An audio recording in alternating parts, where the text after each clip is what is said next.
Howdy folks, John Caldwell here with the results of WWE SummerSlam for all of you who missed it.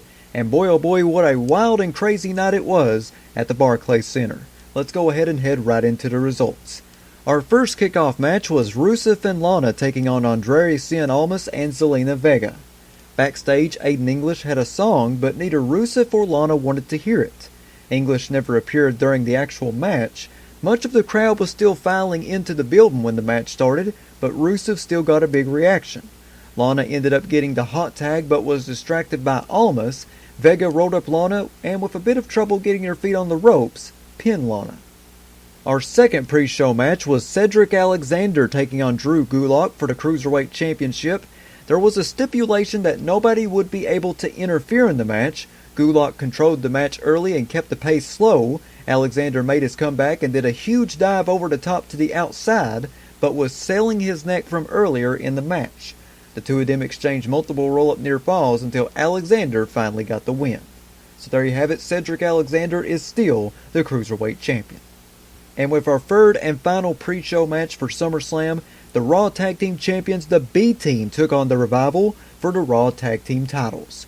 The Revival hit the Shatter Machine on Curtis Axel right away, but Axel wasn't the legal man. The Revival dominated Bo Dallas while Axel was laid out on the outside. Axel got the hot tag but was rolled up by Dawson. Dallas fell into them by accident, which led to the roll-up being reversed, and the B-Team won. So there you have it, the B-Team are still the Raw Tag Team Champions. Now we get on to the main card, and the first match of the main card for WWE SummerSlam 2018 was for the Intercontinental Championship between Intercontinental Champion Dolph Ziggler and Seth Rollins. Dean Ambrose made his introduction to start the pay-per-view. Ziggler had the Intercontinental Championship design on his tights, which looked really awesome. Also, Seth Rollins was dressed up as Thanos from Infinity War. That was also pretty cool to see.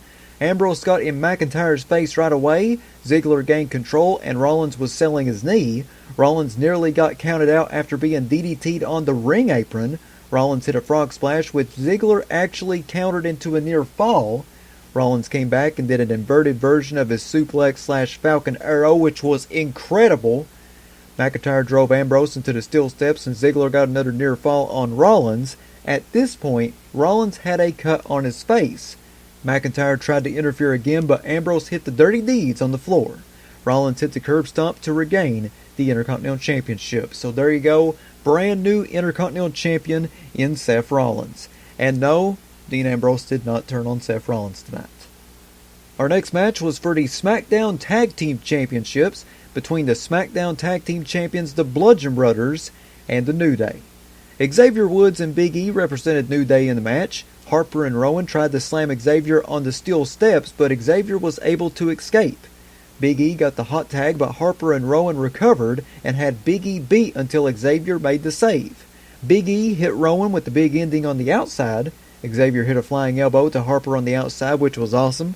New Day were about to win when Rowan used a mallet for a DQ. So the Bludgeon Brothers are still the SmackDown Tag Team Champions. Our next match was for the Money in the Bank contract, the Monster in the Bank holder Braun Strowman taking on Kevin Owens. Strowman had a hot start against Owens. Strowman chokeslammed Owens on the entrance ramp. Strowman threw Owens back in the ring and hit the power slam for a quick victory. It was not even close.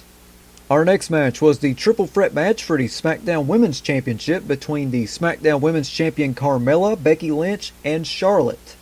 Carmella slapped Becky in the back of the head and tried to blame it on Charlotte. Charlotte hit a spear on Carmella for a near fall. Charlotte had the figure 4 on Carmella, but Becky broke it up. Carmella did a suicide dive to Becky on the outside, and Charlotte did a sky twister to both of them. Carmella tried to use the ropes to pin Becky, but was unsuccessful. Becky got the disarm her on Carmella, but Carmella got to the ropes. Charlotte then hit the natural selection to Carmella to score the victory and win the championship. After the match, Becky Lynch hugged Charlotte and then snapped and attacked Charlotte. The crowd popped big time for Becky's attack and chanted her name. They also chanted "You deserve it" at Charlotte Flair. The whole place erupted in boos when Charlotte won. Of course, there was also a lot of backlash online on Discord and Twitter because the majority of wrestling fans wanted to see Becky Lynch win the SmackDown Women's Championship. Though that did not happen, you still got something really good. Becky Lynch turned on Charlotte Flair. She is now a heel, and Charlotte is the brand new SmackDown Women's Champion. So that is going to be an awesome feud, no doubt. Our next match was for the WWE Championship between WWE Champion AJ Styles and Samoa Joe. AJ's wife and daughter were shown at the ringside. Samoa Joe got on the microphone and asked how AJ's wife was doing. Joe told AJ's daughter that Daddy is coming home tonight. AJ got on the microphone and said they showed up to see him kick Joe's butt. The crowd did a loud TNA chant when the match got going. There was a feeling out process between the two. Joe did a flying leg lariat off the ropes to AJ for a near fall. AJ hit the Styles Clash, but Joe kicked out. Joe hit his counter urinage, but couldn't make a pin attempt. AJ put the calf crusher on, but Joe countered into a Coquina clutch. Styles got to the ropes, and Joe attempted the muscle buster. Joe got on the microphone and said that he would be Wendy's new daddy. Styles snapped and drove Joe straight through the outside barricade. Styles started attacking ringside crew and then used a chair on Joe, which caused a DQ. The crowd chanted, "Who's your daddy?" at Samoa Joe. AJ, who was bleeding, went to his daughter and apologized. So there you have it, AJ Styles, still the WWE Champion by DQ. Our next match was Daniel Bryan versus The Miz. Miz started doing Bryan's yes kicks at the start of the match. Bryan came back, punched Miz, and started doing his own yes kicks. Miz mocked Bryan and did Bryan's surfboard stretch. Bryan broke out and showed Miz how the surfboard stretch is done. Miz regained control and did a punch in the face of his own to Bryan. Bryan did a flying dive to Miz on the outside. Back in the ring, Bryan hit a big belly to back suplex from the top rope. Miz did more yes kicks and Bryan started no-selling them. Miz hit the skull-crushing finale, but Bryan kicked out. Bryan went for a kick on the apron, but missed and hit the post. This led to Miz putting on the figure four until Bryan reversed to hold. Bryan got the yes lock on, but Miz went to the ropes. Bryan and Miz fought near Maurice, who was at ringside. Maurice ended up giving an object to Miz, which Miz used to punch Bryan and scored a pinfall victory. Our next match was Finn Balor versus Constable Corbin. And yes, the rumors are true. The demon version of Finn Balor made his return for the entrance, which was so incredible to see again. Corbin complained to the referee and Balor went right after Corbin. After a few minutes of domination, Balor picked up the win with a coup de grace. Our next match was for the United States Championship between United States Champion Shinsuke Nakamura and Jeff Hardy. Nakamura played mind games with Hardy in the early moments. Hardy played mind games right back and mocked Nakamura. Nakamura attempted a low blow but missed. Hardy hit the Swanton Bomb, but Nakamura got to the ropes. Nakamura rolled to the apron and Hardy went for a Swanton Bomb but missed and hit the apron. Nakamura got Hardy back in the ring, hit the Kinshasa, and picked up the victory. Randy Orton appeared after the match and teased doing something, but decided to leave instead. Our next match was for the Raw Women's Championship between Raw Women's Champion Alexa Bliss and Rowdy Ronda Rousey. Natalya made a special entrance before the match while wearing her father Jim the Anvil Neidhart's jacket, which was very touching to see. The Bella Twins were shown at ringside.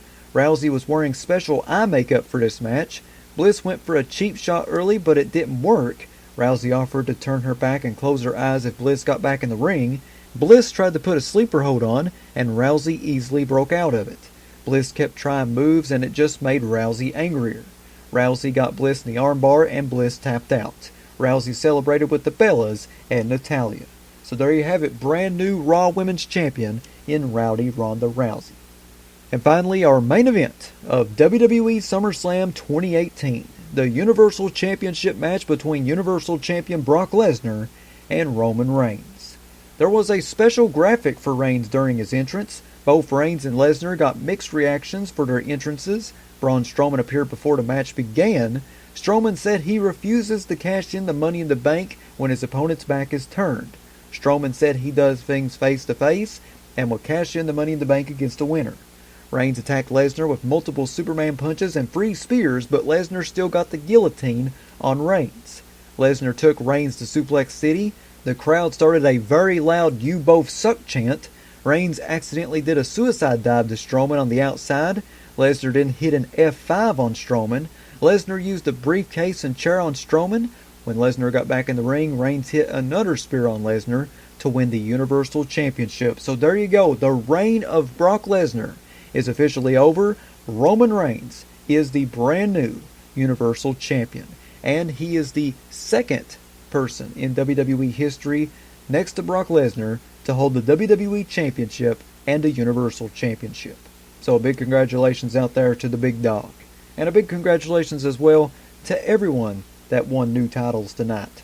Now, of course, as you know, earlier I said that there was some backlash over the Triple Threat SmackDown Women's Championship match, but there was also some backlash over the main event. A lot of fans on Discord and Twitter were very, very upset that Braun Strowman was portrayed as weak, with Brock Lesnar beating the crap out of him outside the ring, throwing his briefcase up on the entrance ramp. A lot of people were very, very furious over that. And a lot of fans did not like the main event, of course, as you know. That was going to happen. And in my opinion, Braun Strowman's supposed to be the monster among men. He's supposed to be this unstoppable entity that nobody is able to stop him. No man's able to stop him. Nothing is able to stop him. This is someone that we have seen flip over tractor trailers, flip over cars, flip over the backstage area. I mean, hell, he could flip over the arena. In my opinion, yeah, I was pretty disappointed to see this unstoppable monster among men get the crap beat out of him and just lay there. I was not a big fan of that. So that's something that I have to agree with. I don't understand why they've done that, but I am happy that Roman Reigns is the brand new Universal Champion. He is the 5th Universal Champion.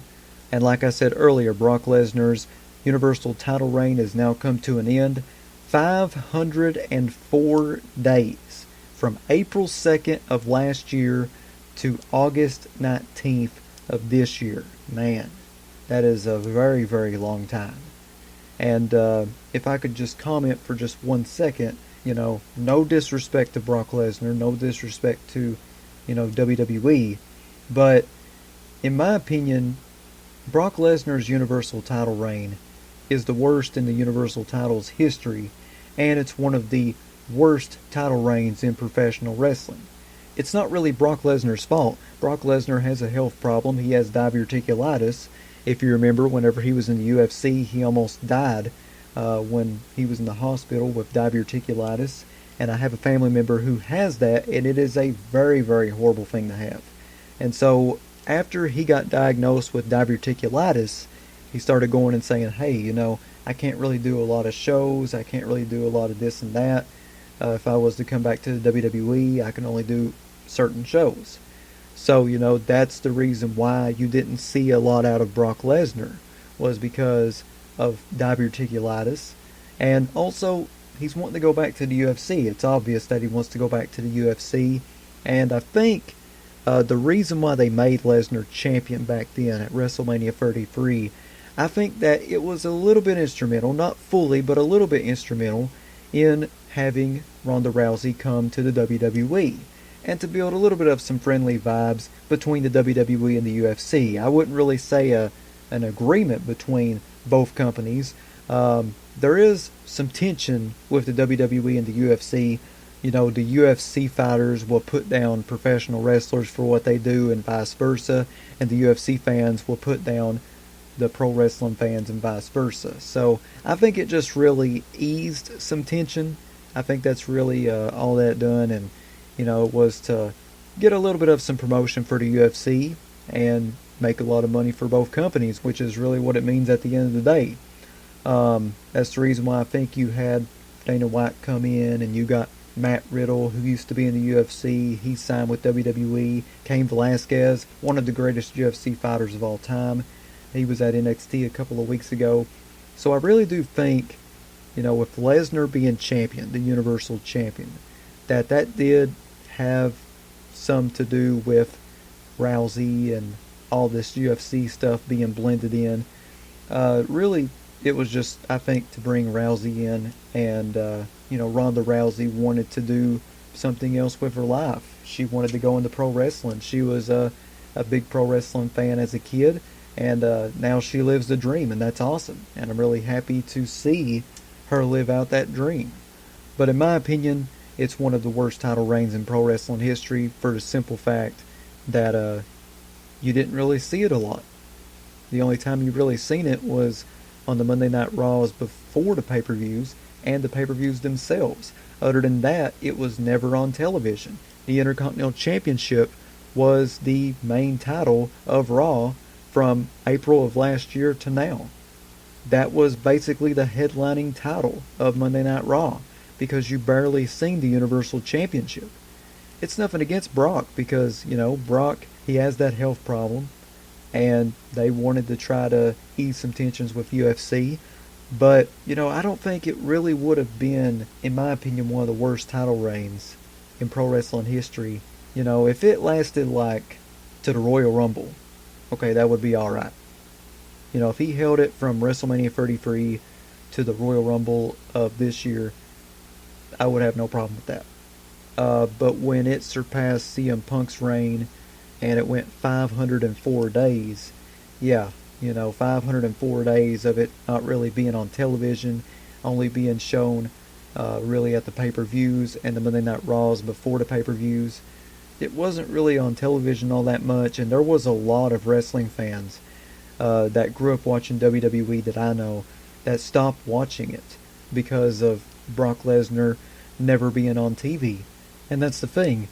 When you hold the main title for a show, for a promotion, you have to be on those shows to really rank that prestige up, because that is what everyone wants to see. Everyone wants to see the main champion of a promotion. They want to see that because that's where the main storyline is going to have its focus at, is on the main champion. And all those guys that's on that show, they want to go after the main champion. And the main champion was never on Raw. Brock never was on Raw. The Universal title was never on Raw. It was the Intercontinental title, like I said. That's the reason why I think that it's one of the worst title reigns in pro wrestling history. Again, no disrespect to Brock Lesnar. He has diverticulitis. No disrespect to the WWE. If it would have lasted till the Royal Rumble, then I don't think it would be one of the worst title reigns in pro wrestling history. But where it just lasted so long and you barely seen it, only at the pay-per-views, the Raws before the pay-per-views and after the pay-per-views, that's the reason why. Other than that, it was never really on television. And when you win a main championship, you got to be on all those shows, because you got to sell that title and you got to make it prestigious. And I'm sorry, but right now, Universal title in my eyes just doesn't seem prestigious right now. Finn Balor held it for 1 day. Kevin Owens held it for about 189 days, which, was a pretty awesome reign. Goldberg held it for 28 days, then Lesnar 504, now Reigns 1 day. It just doesn't really feel all prestigious to me just yet. It's still a very young title. We'll see where it goes. But that's the reason why I think Brock Lesnar's reign is one of the worst title reigns in pro wrestling history. It's not the worst, but it's up there. Overall, SummerSlam was a pretty alright pay-per-view. It wasn't as great as NXT TakeOver Brooklyn 4. That was definitely the best show of the weekend. But it was good. It was a good show. I really, really think that the Intercontinental Championship match between Rollins and Ziggler was the best match of the night. I also enjoyed AJ Styles versus Samoa Joe. I thought that was a pretty good match. I love seeing, Demon Balor come back. I want to say this. There was a lot of CGI effects that was shown on the WWE Network for some of the wrestlers. I don't really, that's just me. That's just a little pet peeve of mine. I don't really care that much for, CGI on, like, sporting events, like, you see that a lot in NFL games and NASCAR races.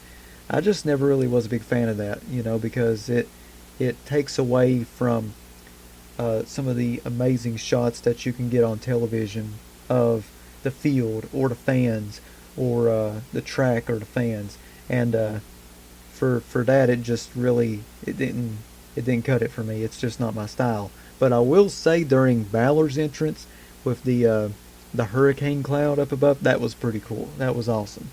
But it's just a little pet peeve of mine. I enjoyed Ronda Rousey winning the Raw Women's title. That's really awesome. Big congratulations out to her.